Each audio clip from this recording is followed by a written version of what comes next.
ازيكم عاملين ايه اخواتي وحبايبي؟ يا رب تكونوا بخير. النهارده بقى يا جماعه جايبه لكم وصفه جميله جدا من على النت بصراحه، وقلت اجربها قدامكم. ازاي تزيلوا جير من السنان في 5 دقائق بس، وكمان هتبيضيها كويس جدا بمكون واحد فقط. ايه بقى هو المكون ده يا جماعه؟ هو البيكنج باودر اهو زي ما انتم شايفين. بناخد شويه صغيرين كده في الطبق، تمام. ومعايا بقى الفرشه دي يا جماعه بليتها ميه بقى عشان تمسك البيكنج باودر بسرعه مش يقع منها، تمام. جبت كده الفرشه واحط بقى البيكنج باودر كده زي ما انتم شايفين.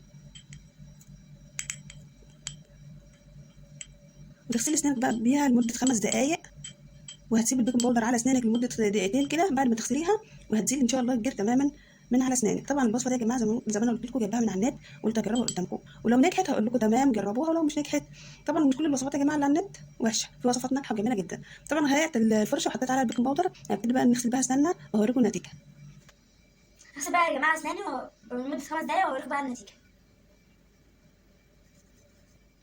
بعد ما غسلت اسناني يا جماعه بالفرشه والبيكنج باودر حسيت بفرق كبير جدا يا جماعه، ويا ريت تجربوها. باي باي.